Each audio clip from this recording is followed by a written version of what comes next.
1 लाख 1.5 लाख की बजाय 5-5 लाख की सैलरी दे पाऊं, क्योंकि 5 लाख की सैलरी देने के लिए मुझे बच्चों की फीस को बढ़ाना होता है और मैं इसके सख्त खिलाफ था। शायद इसी वजह से सभी संस्थानों ने खूब फायदा उठाया।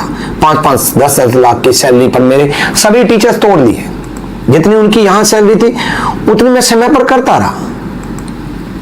मैंने सभी टीचर्स के अलग अलग प्लेटफॉर्म के लॉन्चिंग में उनके मालिकों से खूब एथिक्स की बातें सुनी, लेकिन किसी एक संस्था के मालिक का भी इस बात के लिए कॉल नहीं आया कि हम फलाने टीचर को हायर कर रहे हैं, क्या इन्होंने आपके प्लेटफॉर्म पर कोर्स पूरा कराया है, क्या इनका सबका कोर्स पूरा है। किसी एक ने भी मेरे से नहीं पूछा।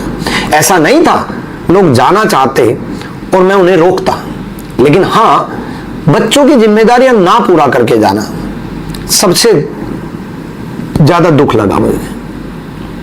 आज शायद बहुत लोगों को मजा आ रहा होगा मेरी बर्बादी देखकर, हर दूसरे दिन किसी टीचर के आई लेफ्ट की वीडियो को देख करके। पैसा कमाना बहुत आसान है पर लोग कमाना बहुत मुश्किल। लेकिन इन सबके बीच में मैं दिल से एक बात कहना चाहता हूं। सबसे पहले मैं उन सभी इन्फ्लुएंसर और स्टूडेंट्स का शुक्रगुजार हूं जिन्होंने इस मुश्किल समय में मेरा साथ दिया। स्टूडेंट्स और इन्फ्लुएंसर को लगा कि मेरे साथ गलत हुआ है, लेकिन शायद उन टीचर्स को ऐसा नहीं लगा। ज्यादा पैसे दिखे और कहीं और हो लिए। कोई बात नहीं, हर इंसान अपनी सोच के हिसाब से फैसले लेता है। लेकिन ना, इन सब के बीच में अगर सच में 2 लोग दुखी हैं, एक मैं और एक मेरे स्टूडेंट्स, मुझे लगता था अगर आप सही हो तो आपके साथ भी सही होगा। अगर आप किसी के साथ बुरा नहीं करोगे तो आपके साथ भी कभी बुरा नहीं होगा। ये सब फालतू की बातें लगने लगी। मैं गलत था। जिंदगी इतनी आसान नहीं होती। आज मैं किसी बच्चे से ये नहीं कहूंगा कि बस अच्छे बनो, सब अच्छा होगा। नहीं, आज ये मेरा छोटा सा ऑफिस है जिसमें बैठ करके इन्हीं छोड़ करके बस वही आज मेरे साथ है, जो बार बार मुझे सिर्फ एक मैसेज कर रहे हैं, सर हम आपके साथ हैं। यकीन मानिए 4 शब्द मुझे आज भी हिम्मत दे रहे हैं।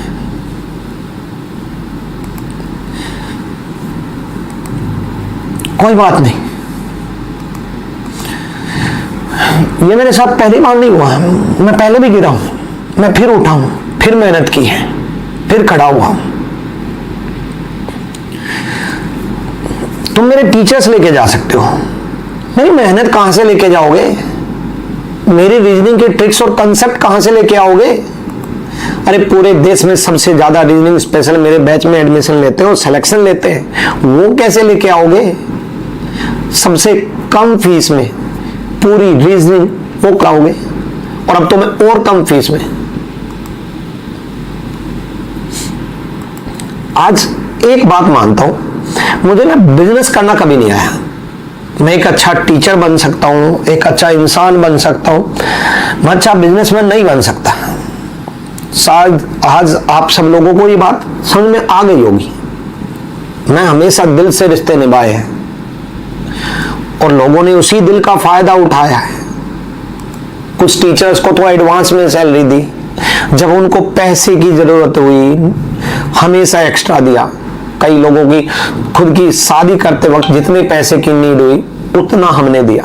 एक पल भी ये नहीं सोचा क्योंकि शादी के बाद ये लोग कहीं और चले जाएंगे तो पैसे देंगे भी या नहीं देंगे, और देंगे तो कैसे देंगे। लेकिन मैंने दे भी दिए।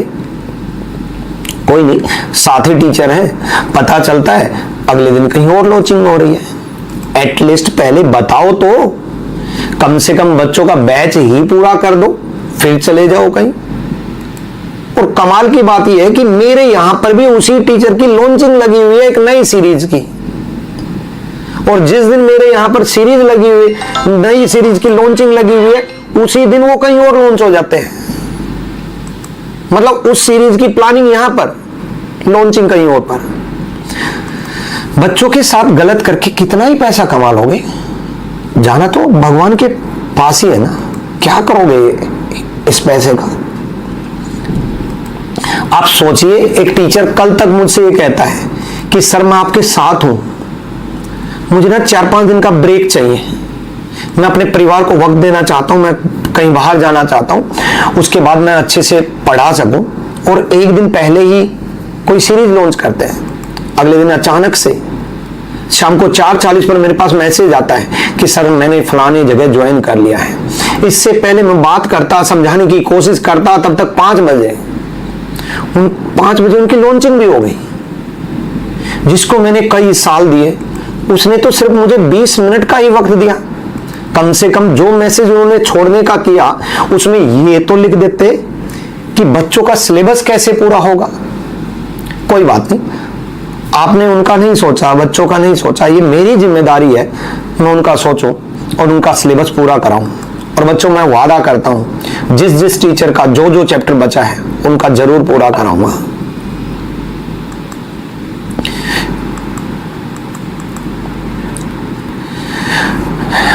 मैं हमेशा कहता था, आज आप सब लोगों का ये प्यार, आप सब लोगों का ये समर्थन, बस यही है मेरे पास आज।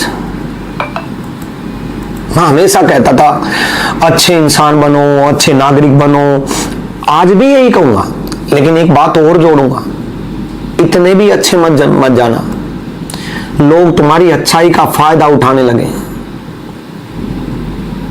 और एक बात आखिर में, जब बुरा वक्त आता है ना, तो साथ देने वाले बहुत कम मिलते हैं, लेकिन मजे लेने वाले लाखों मिल जाते हैं।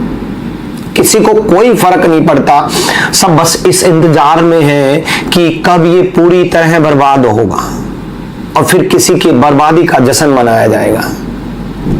पूरे कोचिंग जगत में एक भी रीजनिंग का टीचर नहीं जिन्होंने इस तरीके से टीम बनाई और आगे तक पहुंचाया। कई मैथ्स के टीचर से ज्यादा एडमिशन रीजनिंग में लेकर के, रीजनिंग में पूरे के पूरे नंबर दिला करके सबसे ज्यादा सिलेक्शन दिए। इन सबको इस बात से प्रॉब्लम थी, इसलिए इनको पता था इसको नहीं, इसकी टीम को तोड़ो।